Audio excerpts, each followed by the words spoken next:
자, 그럼 지난주 복습 들어가 볼게요. 권미원의 하나의 장소에서 다른 장소로라는 글을 했는데요. 그건 장소 특정성에 대한 글이었죠.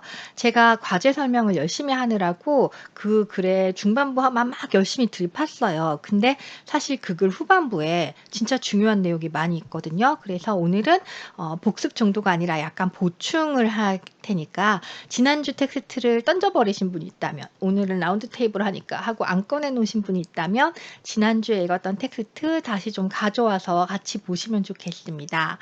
근데 제가 그 텍스트 던져버리신 분들 마음 100번 이해하는 게 저만 하더라도 지난주에 했던 사이트 스페시픽 얘기를 다시 해야겠다. 장소 특정성을 내가 분명히 여기다 크레파스로 막 적어 줬지 이러면서 있을 줄 알고 봤는데 세상에 저도 녹화 끝나자마자 이면지를 다 걷어 가지고 쓰레기통에 버려 버린 거예요. 재활용시켜 버렸어. 그래서 오늘 다시 썼습니다. 특정성이라는 단어 네. specificity. 이거 발음이 좀 어려워요. specificity. 네. 간장공장 콩장장은 하는 느낌으로 네 이건데요. 이거 특별히 더 중요한 이유는 지난주에는 장소 특정성을 했지만 오늘은 매체 특정성을 할 거예요. 사이트 specificity 하면은 장소 특정성이고 medium specificity 하면은 매체 특정성이 됩니다. 그래서 연 2주 연속으로 특정성에 대한 이야기를 하고 있기 때문에 이게 이제 사전 찾으면 특이성이라고도 나오고 그래요. 근데 이거를 미술 범주에서는 주로 특정성으로 번역을 하고 있다는 것도 여러분이 그냥 알고 계시면 좋겠습니다. 네, 영어를 아무리 잘한다고 자기가 토익을 막 900점 이상 맞는다고 해서 미술 담는 번역이 빨리 되진 않아요. 왜냐하면 전문 용어는 그 나름의 룰이 있거든요. 그래서 미술하시는 여러분은 이걸 보면은 특정성이다 라고 바로 떠올리시면 좋겠습니다. 네. 지난번에 장소 특정성 이야기를 하면서 장소 특정성의 범주가 점점 넓어져서 딱 하나의 물리적인 장소만을 뜻하는 게 아니라 그 전시 공간 혹은 전시 담론, 매체 막 이런 식으로까지 확장이 된다고 얘기를 드렸어요. 네.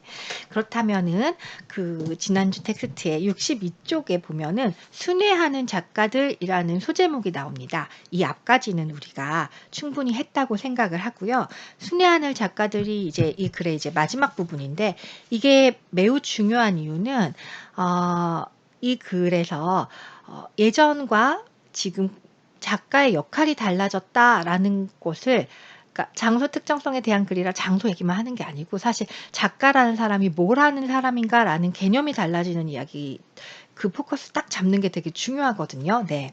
그래서 이미 그 앞부분에 우리 과제 부분에서 이야기가 나와요. 도널드 저드나 칼 안드레 같은 경우에 그 사람들이 뭐라고 했냐 하면은 네, 60쪽 아래 보면은 작가가 직접 참여하거나 승인 증명서를 보내는 등 이런 재생산을 지휘하고 감독하면서 승인하는 권위 이게 작가가 할 일인 것이냐 라는 식으로 작가란 도대체 뭐 하는 사람이냐라는 질문을 좀 던져놨잖아요.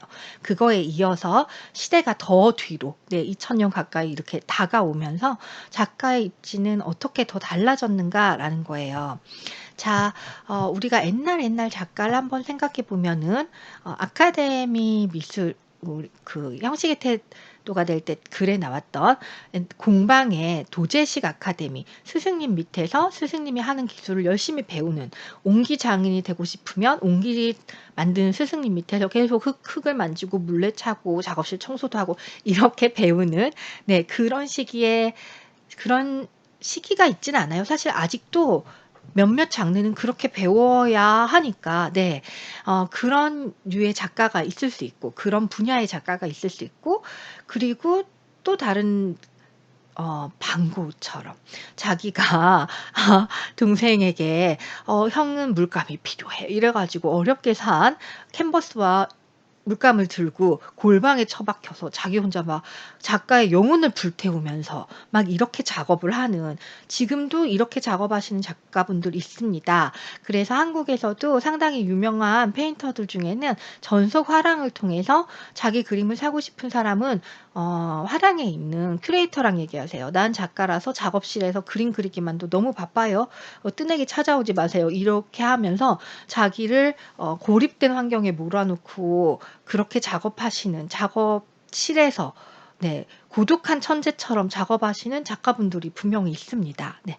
그렇다면 또 다른 작가 부류로 여기 권미원이 말하는 순회하는 작가들이라는 분야의 작가들은 보면요. 기존에는 한 50년 전까지는 없던 부류예요. 이렇게 작업하는 사람이 없었는데 최근에 20, 30년 사이에는 아주 많아진 특정 작가의 형태가 나타납니다. 자, 여러분은 자기가 1번에 해당하는 사람은 좀 적을 것 같고 2번과 3번 중에 어느 쪽에 더 가까운 작가 유형인지 한번 생각을 해보세요. 우리 텍스트의 63쪽 보면은 명성을 얻은 작가는 그 두 번째 문단이에요. 명성을 얻은 작가는 프리랜서로서 부단히 여행하며 때로는 하나 이상의 장소 특정적 프로젝트를 동시에 진행하고, 작가와 비슷한 역할이 나오는데 방문객, 관광객, 모험가, 일시적인 비평가, 소수민족 연구자 등이 되어 상파울루, 뮌헨, 시카고, 서울, 암스테르담, 뉴욕 등지를 누빈다. 네. 자, 보통 여기에 상파울루, 뮌헨, 시카고하고 아시아 지역의 도시를 얘기하려면 도쿄나 베이징, 상하이도 많은데 굳이 서울을 쓴 건 우리 저자가 한국인이라 그런 것 같습니다. 어쨌든 이 도시가 중요한 건 전혀 아니고요. 무슨 얘기 하려는지는 알겠죠? 작가가 여기서 초청받고 저기서 초청받고 이렇게 막 돌아다니면서 방문객이나 관광객 같은 역할을 하면서 그 각 미술관에서 의뢰받은 그런 작업을 한다는 거예요. 대표적인 사례로 제가 가장 최근에 봤던 전시 기억나는 게 코로나 직전에 북서울 미술관에서 있었던 왜 이름이 생각이 안 나지? 레한드로 에리치 맞나요? 아니, 학교 같으면 빨리 다 같이 네이버 검색해 봅시다 이럴 텐데 아르헨티나 작가였거든요. 그 작가는 평소 자기 작업 있던 거를 다 가져오는데 북서울미술관이라는 공간에서 커미션을 좀 받았기 때문에 한국에 맞는 작업을 해요. 그래서 평소 같으면은 수영장 작업을 많이 했어요. 수영장 위에서 안을 내려다봤을 때 이렇게 착시죠. 아래 공간에 사람들이 있는 것처럼 보이게 해서 가상의 수영장 공간 위아래 이렇게 마주보게 만드는 그런 작업을 했는데, 이걸 한국 버전으로 하다 보니까 연못에 비친 석탑, 예쁜 무영탑, 이거에 대한 걸 가져와 가지고 한국 버전으로 그런 무영탑 작업을 했었고요. 그리고 유리판을 여러 겹 해가지고 그게 마치 구름처럼 보이게 하는 작업을 전에도 했어요. 이전 전시회도 했는데 그것을 이번에는 제목을 남한의 구름, 북한의 구름 이런 식으로 붙여가지고 굉장히 한국 맥락에 맞게 변형을 했더라고요.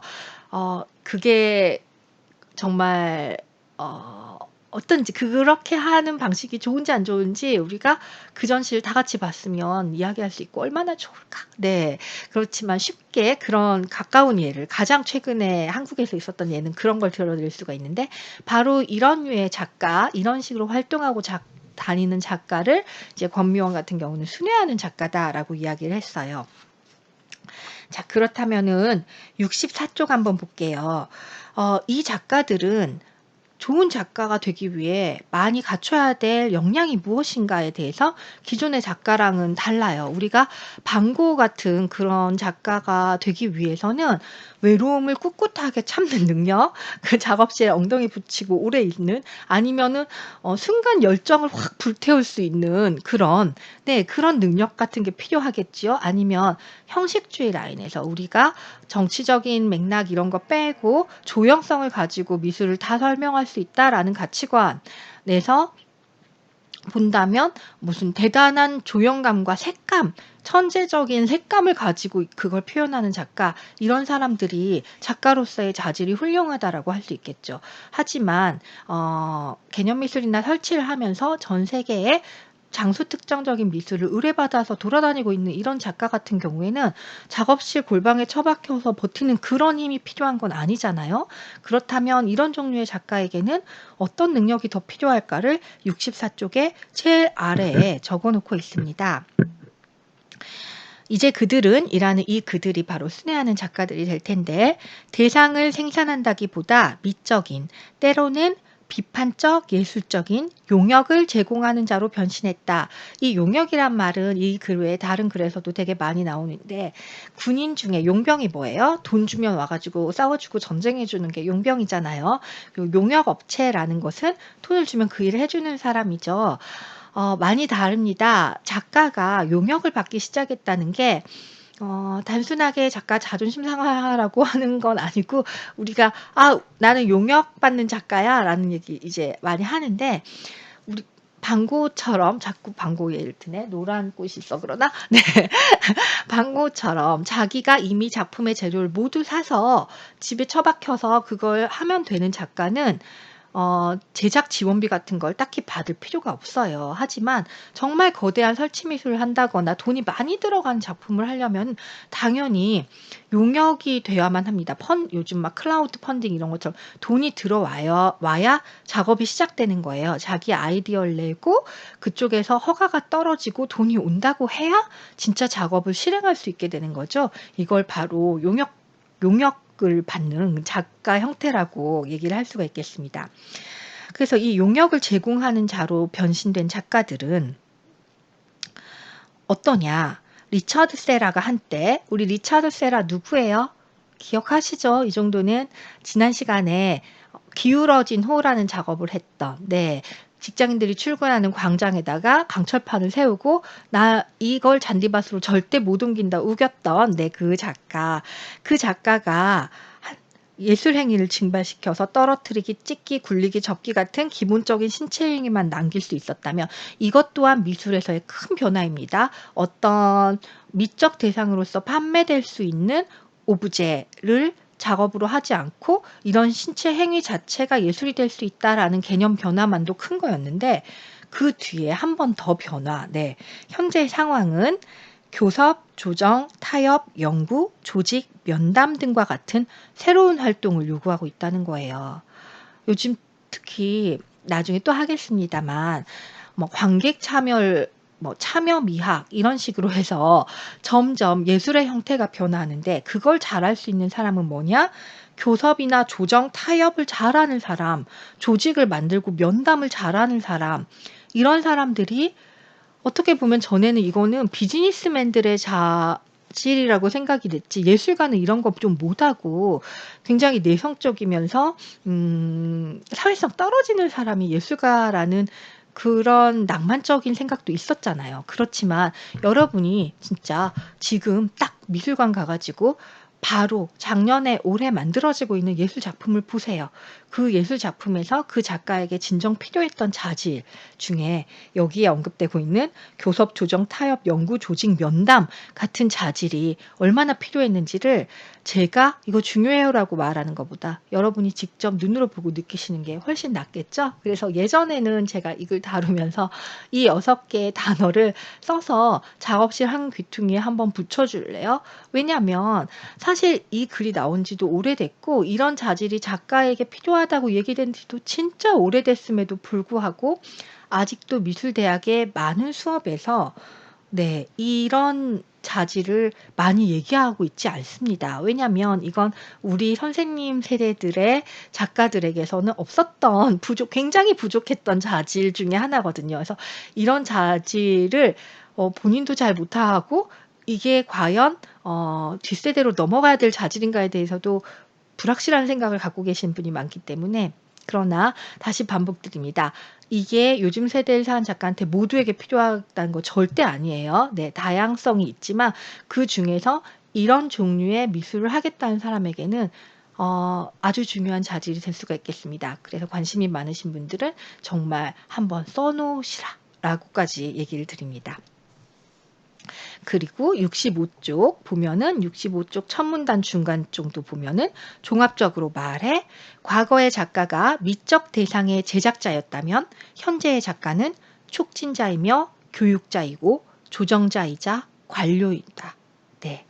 어디까지 공감하시는지 모르겠지만 이런 현상이 있다는 것 자체는 달갑든 달갑지 않든 스스로 이미 많이 느끼고 계실 거예요. 전시 보시면서.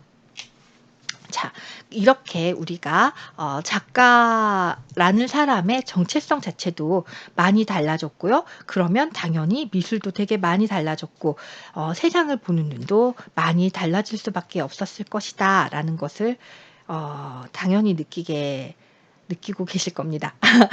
글 마무리를 지어버리려고요. 더 하고 싶어요. 중간중간. 그러나 오늘 걸 해야 되기 때문에 72쪽 끝에만 한번 보겠습니다.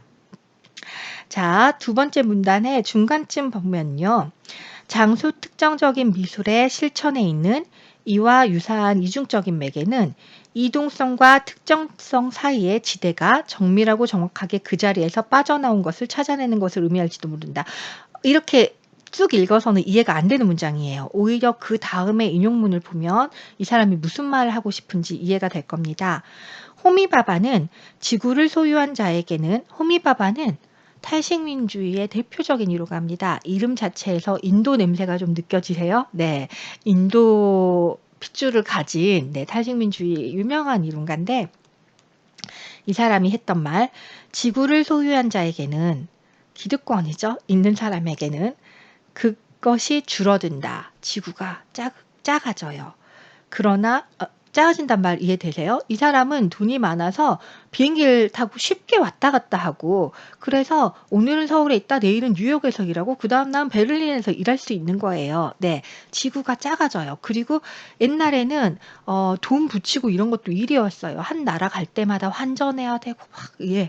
지금은 그냥 신용카드 하나 들고 다니면서 그으면 끝이잖아요. 네, 얼마나 편리해져요? 지구가 작아지는 거예요.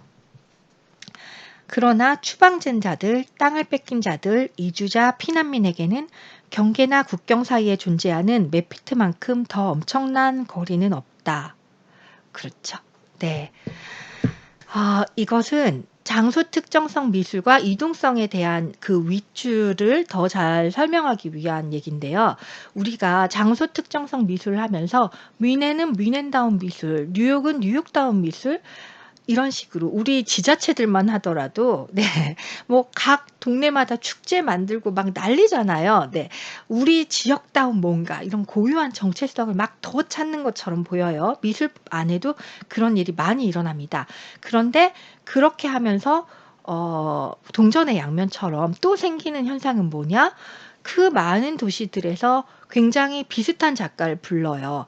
그 토착 세력이 아니고 용역을 받고 관광객처럼 오는 작가를 굉장히 많이 불러요. 그래서 이 작가가 이곳에 가서도 일하고 저기 가서도 전시하고 여기 가서 또 전시하고 이러고 돌아다녀요. 그래서 요즘에는 전 세계 비엔날레를 막 보고 다니면 여기서 봤던 애가 여기 또 보이고 또 보이고 또 보이고 한다는 거예요. 네.